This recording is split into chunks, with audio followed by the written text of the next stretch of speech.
रवि सिसोदिया है जो कांग्रेस देखते हैं। रवि, ये बताइए कि जिस तरीके से हमने देखा है कि लगातार एनडीए लगातार बैठक कर रही थी कि ज़्यादा से ज़्यादा वोट मार्जिन बढ़े।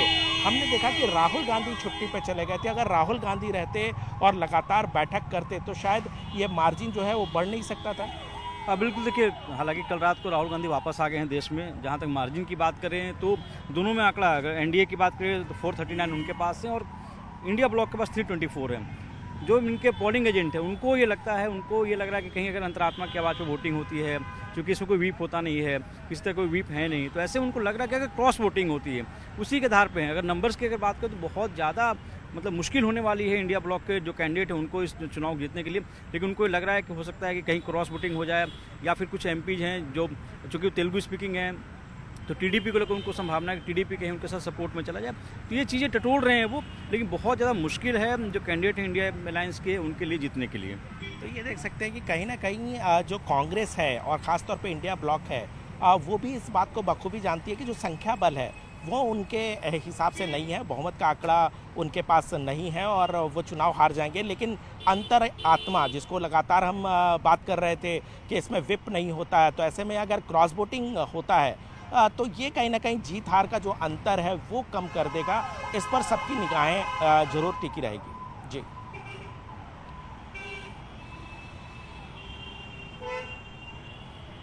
के आधार पर जीत हाथ का अंतर जो है वो लंबा रहने वाला है। और देखिए, महत्वपूर्ण है, अभी सभी सांसद जो हैं वो पहुंचने शुरू हो चुके हैं। जहां पर वोट डाला जाएगा वहां पर सभी सांसदों की मौजूदगी इस वक्त नजर आ रही है। सबसे पहले प्रधानमंत्री के द्वारा यहां पर वोट डाला गया है और अब बाकी के सांसद जो है वो पहुंच रहे हैं। लोकसभा और राज्यसभा के सांसद के द्वारा ही जो है उपराष्ट्रपति चुनाव के लिए वोट डाला जाता है। उपराष्ट्रपति चुनाव बैलेट पेपर के जरिए होता है। मतपत्र सफेद रंग के होते हैं जिसमें 2 कॉलम रहते हैं। एक कॉलम में हिंदी और अंग्रेजी में उम्मीदवारों के नाम और दूसरे कॉलम में वोट देने के लिए जगह खाली रहती है। खाली जगह पर वोटरों को अपनी प्राथमिकता 1 या 2 के रूप में संख्या दर्ज करनी होती है। ये हिंदी या अंग्रेजी में हो सकते हैं। पसंद केवल अंकों में ही लिख सकते हैं, शब्दों में नहीं। और उदाहरण के लिए 1 या 2 आप इस तरह से अंक लिखते हैं। देखिए, उपराष्ट्रपति के वोटिंग के करीब 1 घंटे बाद काउंटिंग प्रक्रिया शुरू हो जाएगी। जब ये खत्म हो जाएगा, मतगणना के लिए सबसे पहले सभी बैलेट पेपर की छंटनी की जाएगी। इसमें वैध और अवैध बैलेट पेपर को अलग किया जाएगा और इसके बाद वैध वोटों की संख्या के हिसाब से कोटा तय होगा और वैध वोटों की संख्या को 2 से विभाजित करके उसमें फिर 1 जोड़ने पर कोटा आएगा। तो इस तरह से जो है ये पूरी प्रक्रिया रहती है। और आपको बता दें कि राष्ट्रपति और उपराष्ट्रपति का चुनाव किसी पार्टी सिंबल पर नहीं लड़ा जाता। इस कारण कोई भी पार्टी व्हिप जारी नहीं कर सकती और इसकी वजह से सदस्य अपने मन मुताबिक किसी को भी वोट दे सकते हैं। ऐसे में दल बदल विरोधी कानून के प्रावधान इसमें लागू नहीं होते हैं। इसके चलते क्रॉस वोटिंग करने पर सांसद की सदस्यता जाने का किसी पर भी खतरा नहीं रहता है। और यही वजह है कि क्रॉस वोटिंग जो है इसमें बहुत ज्यादा रहती है। और अब देखना होगा कि इस बार कितनी क्रॉस वोटिंग रहती है, क्योंकि उम्मीद की जा रही है सभी को कि इस बार अगर क्रॉस वोटिंग होती है तो कहीं ना कहीं एनडीए को काफी अच्छे मार्जिन के साथ जीत दर्ज करने का एक बार फिर से मौका मिलता है। तो फिलहाल आपको बता दें कि प्रधानमंत्री नरेंद्र मोदी ने अपना वोट डाल दिया है और इसके बाद जो है अब बाकी के सांसद जो हैं वोट डालने के लिए पहुंच रहे हैं। आप देख सकते हैं यहाँ पर पूरी सुरक्षा व्यवस्था की गई है और सभी लोग अपना वोट डालने के लिए धीरे धीरे पहुंच रहे हैं। और सुबह से ही जो है सभी सांसद यहाँ पे बढ़त का चुनाव है कि किस तरीके से इंडिया ब्लॉक जो है वो एनडीए अलायंस पर बढ़त दर्ज कराती है। देखिए, इंडिया ब्लॉक को ये पता है कि उनका कैंडिडेट जो है वो जीतने लायक नहीं है, जीत नहीं सकता, क्योंकि संख्या बल जो है वो इंडिया ब्लॉक के पास नहीं है। लेकिन 2017 और 2022 की अगर हम बात करें तो 2017 में जब वेंकैया नायडू चुनाव लड़ रहे थे तो एक बड़े मार्जिन से 200 से ज़्यादा के अंतर से उन्होंने विपक्ष के कैंडिडेट गोपाल कृष्ण गांधी को चुनाव में हराया था। उसी तरह से अगर 2022 जो पिछला चुनाव था उस समय जगदीप धनखड़ ने 300 से ज़्यादा मतों के अंतर से उन्होंने मार्गरेट आल्वा को चुनाव हराया था, जो कि विपक्ष की कैंडिडेट थी।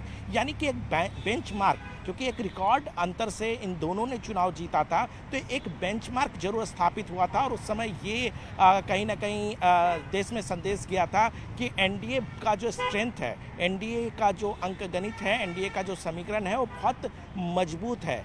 ऐसे में जो आज का चुनाव होने वाला है, 2025 का चुनाव होने वाला है, अगर किसी भी तरीके से ये जीत हार का अंतर बहुत ज़्यादा नहीं होता है तो जाहिर सी बात है इस पे इंडिया ब्लॉक जरूर इसको एक मनोवैज्ञानिक बढ़त के तौर पर देखेगी कि देखिए ये जो जीत हार का है, यानी कि लोकसभा और राज्यसभा में स्ट्रेंथ का जो मामला है उसमें अंतर बहुत ज़्यादा नहीं है। क्योंकि आगे आने वाले में देखा होगा जिस तरीके से पिछला जो संसद सत्र था, कई तरह के जो बिल और विधेयक आने वाले थे, आगे भी आने वाला होगा जिसमें 2/3 मेजॉरिटी की ज़रूरत है, संविधान संशोधन। तो ऐसे में ये साफ हो जाएगा कि अगर एनडीए अलायंस के पास उतना मत नहीं है तो फिर वो कैसे वहाँ पर इन जो ये महत्वपूर्ण बिल है वो पास करा पाएगी। तो एक तरह से एक बहुत बड़ा मनोवैज्ञानिक बढ़त का ये चुनाव है। जाहिर सी बात है कि समीकरण एनडीए अलायंस के साथ है और जाहिर सी बात है कि इंडिया अलायंस के जो सीपी राधाकृष्णन है वो चुनाव बहुत आसानी से जीत जाएंगे।